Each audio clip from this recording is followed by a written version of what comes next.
അശോകൻ വേഗം രക്ഷപ്പെട്ടോ, ഞങ്ങൾ എന്തായാലും പെട്ടു. ഇത് നടൻ ഹരിശ്രീ അശോകന്റെ അടുത്ത് നടൻ ജഗദീഷ് പറഞ്ഞൊരു കാര്യമാണ്. ഇതിപ്പോ പറഞ്ഞതല്ല, കുറേ വർഷങ്ങൾക്ക് മുമ്പ്. ഹരിശ്രീ അശോകൻ കലാജീവിതം തുടങ്ങുന്നത് മിമിക്രിയിലൂടെയാണ്. അങ്ങനെ കലാഭവൻ ഉൾപ്പെടെയുള്ള പല പല ട്രൂപ്പുകളിൽ മിമിക്രിയൊക്കെ അവതരിപ്പിച്ച് അങ്ങനെ അത്യാവശ്യം ഇങ്ങനെ ഒരു കലാരംഗത്ത് ഇങ്ങനെ തിളങ്ങി നിൽക്കുന്ന ഒരു സമയമാണ്. പക്ഷെ സിനിമയിൽ അങ്ങനെ വലിയ അവസരങ്ങളൊന്നും ലഭിച്ചു തുടങ്ങിയിട്ടില്ല. അതേസമയത്ത് തന്നെ ഹരിശ്രീ അശോകന് ടെലിഫോൺസിൽ ജോലി ഉണ്ടായിരുന്നു. ഒരുപാട് കഷ്ടപ്പാടുകൾ അനുഭവിച്ചാണ് അദ്ദേഹം വളർന്നതൊക്കെ. അദ്ദേഹത്തിന്റെ ജീവിത സാഹചര്യത്തെ കുറിച്ചൊക്കെ നിങ്ങൾ പലവരും അദ്ദേഹത്തിന്റെ പല അഭിമുഖങ്ങൾ വായിച്ചും കേട്ടും ഒക്കെ അറിഞ്ഞിട്ടുണ്ടോ. അതുകൊണ്ട് തന്നെ അദ്ദേഹത്തിന് ജോലി ഉണ്ടായിരുന്നു, ടെലിഫോൺസിലെ ഒരു ജോലി ഉണ്ടായിരുന്നു. ആ ഒരു സമയങ്ങളിൽ ചെറിയ രീതിയിലൊക്കെ സിനിമകളിൽ വേഷങ്ങളൊക്കെ ലഭിച്ചു തുടങ്ങിയിരുന്നു. ഒന്ന് മുഖം കാണിക്കുക, ഒരു സീനിൽ മുഖം കാണിക്കുക, ചെറിയൊരു ഡയലോഗുകൾ, അങ്ങനെയൊക്കെ കിട്ടുന്ന വേഷങ്ങളൊക്കെ അദ്ദേഹം ചെയ്തു പോയിരുന്നു. അങ്ങനെ ഒരിക്കൽ ഒരു നിർമ്മാതാവ് ഹരിശ്രീ അശോകനെ വിളിക്കുന്നു. എന്നിട്ട് പറഞ്ഞു, ഇങ്ങനെ ഒരു സിനിമ തുടങ്ങാൻ പോവുകയാണ്, ഇന്ന ഒരു സംവിധായകന്റെ, ഒരു പ്രമുഖ സംവിധായകന്റെ പേരും പറഞ്ഞു. എന്നിട്ട് പറഞ്ഞു മദ്രാസിലാണ് ഷൂട്ടിംഗ്, അപ്പോൾ പെട്ടെന്ന് മദ്രാസിലെത്തണം. അപ്പോൾ ടെലിഫോൺസിൽ ജോലി ചെയ്യുന്ന കാരണം ലീവൊക്കെ എടുത്തിട്ട് വേണം പോകാനായിട്ട്. അങ്ങനെ ഒരുവിധം ലീവും കാര്യങ്ങളൊക്കെ എടുത്തിട്ട് അവിടെ ചെന്നു. അപ്പൊ കഥയോ മറ്റു കാര്യങ്ങളോ ഒന്നും ഹരിശ്രീ അശോകന് അറിയില്ല. അങ്ങനെ അവിടെ റെയിൽവേ സ്റ്റേഷനിലെത്തി.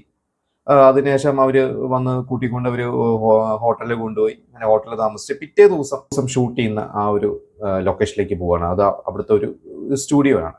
അപ്പൊ അവിടെ ചെന്ന് കഴിഞ്ഞപ്പോൾ കുറെ താരങ്ങളുണ്ട് ആ ഒരു സിനിമയിൽ. വിജയരാഘവൻ, ജഗദീഷ്, MG സോമൻ, സൈനുദ്ദീൻ, ബഹദൂർ, അങ്ങനെ വലിയൊരു സ്റ്റാർ കാസ്റ്റ് തന്നെയുണ്ട്.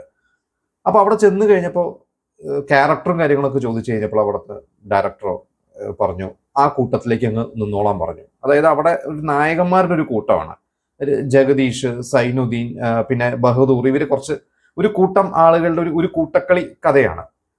അപ്പൊ അവിടെ നിന്നോളാൻ പറഞ്ഞു. എന്നിട്ട് പറഞ്ഞു ഈ കൂട്ടത്തിലെ ഒരാളാണ്, കുറച്ച് കോമഡിയൊക്കെ കയ്യിൽ നിന്നിട്ടോ എന്ന് പറഞ്ഞാൽ അങ്ങനെ ഒരു കഥയോ കഥാപാത്രമോ എന്നൊന്നും പറഞ്ഞു കൊടുക്കാതെ അങ്ങ് കയ്യിൽ നിന്നിട്ടോളാൻ പറഞ്ഞു. അപ്പൊ ഹരിശ്രീ അശോകന് മനസ്സിലായി, അതായത് തനിക്ക് അങ്ങനെ പ്രത്യേകിച്ച് വേഷമൊന്നും ഇതിലില്ലായിരുന്നു. പക്ഷെ എങ്ങനെയൊക്കെയോ ഇവരൊരു വേഷം ഉണ്ടാക്കി, അതായത് നായകന്മാരുടെ കൂട്ടത്തിൽ ഒരു എക്സ്ട്രാ ആ ഒരു കഥാപാത്രമായിട്ടാണ്. അപ്പൊ ഇത് അതിനുശേഷം മനസ്സിലായി ഇത് വലിയ കാര്യമില്ല എന്നുള്ളത്. അപ്പൊ ഈ സമയത്ത് ജഗദീഷ് അടുത്തേക്ക് വിളിച്ചു. എന്നിട്ട് സ്വകാര്യമായിട്ട് പറഞ്ഞു, അശോകൻ ഈ ഒരു സിനിമയിൽ അഭിനയിച്ചുകൊണ്ട് ഒരു ഗുണവും കിട്ടാൻ പോകുന്നില്ല, ഞങ്ങൾ തന്നെ ഇതിൽ പെട്ടുപോയതാണ്, അതുകൊണ്ട് അശോകൻ വേഗം സ്ഥലം വിട്ടു. അങ്ങനെ അന്ന് രാത്രി ഈ പറയുന്ന ഹരിശ്രീ കുറെ വിഷമമൊക്കെ, പിന്നെ ഇവരൊക്കെ ആയിട്ട് സംസാരിച്ച് MG സോമനും എല്ലാവരും കുറെ, രാജൻ വിദേവ്, ഇവരെല്ലാവരും കുറെ ഉപദേശിച്ചു.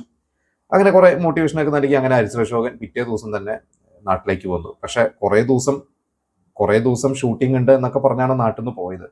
പക്ഷെ നാട്ടിലെത്തി കഴിഞ്ഞാൽ സ്വാഭാവികമായിട്ട് നാട്ടുകാരുടെ ഒരു ചോദ്യം കാര്യങ്ങളൊക്കെ ഉണ്ടാവുമല്ലോ. പക്ഷെ ഹരിശ്രീ അശോകൻ പറഞ്ഞു ആ ഷൂട്ടിംഗ് തൽക്കാലം നീട്ടി വെച്ചു, ഉടനെ ഇല്ല, അതുകൊണ്ട് പിന്നൊരു ദിവസം പോയാൽ മതി എന്ന് പറഞ്ഞു ഒരുവിധം പറഞ്ഞു ഒപ്പിച്ചു. പിന്നീട് ഹരിശ്രീ അശോകൻ അത്യാവശ്യം നല്ല നല്ല വേഷങ്ങൾ ലഭിച്ചു തുടങ്ങി. നല്ല എന്താ പറയാ, ഒരു ഒഴിവാക്കാൻ പറ്റാത്ത, മലയാള സിനിമയ്ക്ക് ഒഴിവാക്കാൻ പറ്റാത്ത ഒരു നടനായി മാറി. കുറെ കാലം അദ്ദേഹം തിളങ്ങി. ഇതേ നിർമ്മാതാവ് തന്നെ മറ്റൊരു സിനിമയ്ക്ക് വേണ്ടി കുറെ നാളുകൾക്ക് ശേഷം ഹരിശ്രീ അശോകൻ അത്യാവശ്യം താരമൂല്യമായ ശേഷം വിളിച്ചു.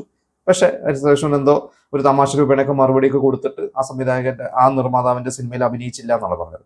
ഇത് ഹരിശ്രീ അശോകൻ അദ്ദേഹത്തിന്റെ ആത്മകഥയിൽ ഒരു പുസ്തകത്തിൽ എഴുതിയിട്ടുള്ളതാണ്.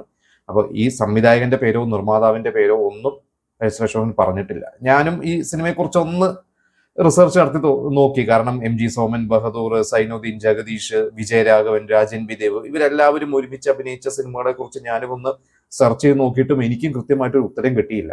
കാരണം ബഹദൂർ അവസാനം അഭിനയിച്ചത് ജോക്കറാണ്. സൈനുദ്ദീൻ ആണെങ്കിൽ 99 സൈനുദ്ദീൻ മരിച്ചു. അപ്പോൾ ഈ ഒരു കാലഘട്ടത്തിൽ MG സോമനും 97 ആ കാലഘട്ടത്തിലാണ് മരിച്ചത്. 97 ഡിസംബറിലാണ് MG സോമൻ മരിച്ചത്. അപ്പൊ ഇവരെല്ലാവരും ഒരുമിച്ച് അഭിനയിച്ച സിനിമ ഏതാണെന്ന് ഞാൻ നോക്കിയിട്ട് എനിക്ക് കണ്ടെത്താൻ പറ്റിയില്ല. ഒരുപക്ഷെ ആ സിനിമ മുടങ്ങിപ്പോയിട്ടുണ്ടാവും, സിനിമ ഇറങ്ങിയിട്ടുണ്ടാവില്ല, എനിക്ക് അറിഞ്ഞുകൂടാ എന്താണെന്നുള്ളത്. എന്തായാലും ഇത്രയും കാര്യങ്ങളാണ് അദ്ദേഹം ആ ഒരു പുസ്തകത്തിൽ എഴുതിയിട്ടുള്ളത്. നിങ്ങൾക്ക് ഇതൊക്കെ കേട്ടിട്ട് ആ ഒരു സിനിമ ഏതായിരിക്കും, അല്ലെങ്കിൽ ആ ഒരു സംവിധായകൻ നിർമ്മാതാവ് ഏതായിരിക്കും എന്ന് എന്തെങ്കിലും ഐഡിയ ഉണ്ടെങ്കിൽ, അല്ലെങ്കിൽ നിങ്ങൾ ഈ കഥ വേറെ എവിടെയെങ്കിലും കേട്ടിട്ടുണ്ടെങ്കിൽ, കൂടുതൽ നിങ്ങൾക്ക് അറിയുമെങ്കിൽ നിങ്ങളത് കമന്റ് ചെയ്യുക.